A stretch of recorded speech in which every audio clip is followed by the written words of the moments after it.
అధికారుల నిర్లక్ష్యం, కాంట్రాక్టర్ల అవినీతి, ఎన్నికల హడావుడి వెరసి కోట్ల రూపాయల ప్రజాధనం నీటిపాలైంది. జలయజ్ఞంలో భాగంగా ప్రకాశం జిల్లాలో నిర్మించిన గుండ్లకమ్మ ప్రాజెక్టు కుడికట్ట నిర్మాణం పనుల్లో డొల్లతనాన్ని పత్రికలు, ప్రసార మాధ్యమాలు గొంతెత్తి చాటిన ప్రతిసారి అధికారులు సమర్థించుకున్నారు. విజిలెన్స్ తనిఖీల్లో వాస్తవం తేటతెల్లమవడంతో అధికారులు కట్ట పునర్నిర్మాణ పనులు ప్రారంభించారు. కరవుతో అల్లాడుతున్న ప్రకాశం జిల్లా రైతులకు గుండ్లకమ్మ ప్రాజెక్టు గొప్ప వరమని నేతలు చెప్పిన మాటలు నీటి మూటలే అయ్యాయి.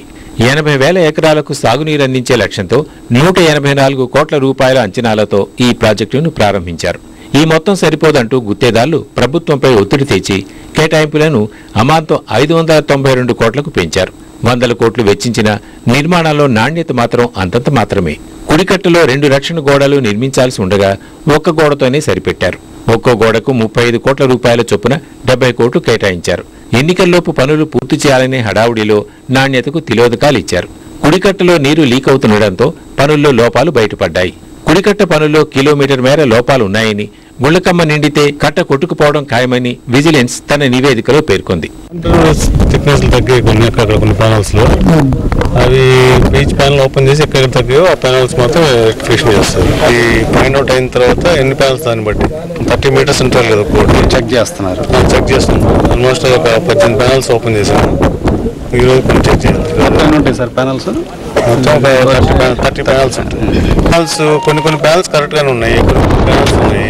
10లో దాదాపు ఒక 60% బాగున్నాయి ప్యానల్స్.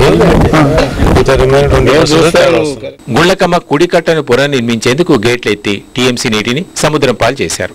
నీటి కోసం అల్లాడుతున్న పరిస్థితుల్లో ఊరటగా ఉన్న జలాన్ని వదిలేయడంతో రైతులు ఆందోళన చెందుతున్నారు.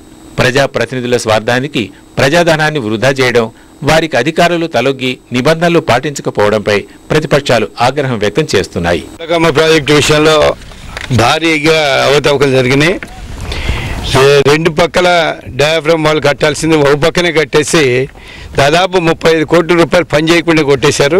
పని జరగలేదు. ఇసుక తగిన మోతాదులు వేగిపోవటం, గ్రావెల్ వేగిపోవటం, అదేవిధంగా మెటల్ కానివ్వండి, ఇవన్నీ చూస్తే కొన్ని చోట్ల అసలు గ్రావెల్, శాండ్ 2 కూడా కనపట్లేదు. అసలు క్రమాలన్నీ కూడా చేసి కాంట్రాక్టర్లు దోసుకోవడానికి అవకాశం కల్పించే విధంగా కూడా భారీ ఎత్తున 184 కోట్ల రూపాయలు ఉన్న ప్రాజెక్టుని ఈ రోజున 600 కోట్ల రూపాయలు పైగా పెరిగిపోయి చాలా అక్రమాలు జరిగిపోయినాయి.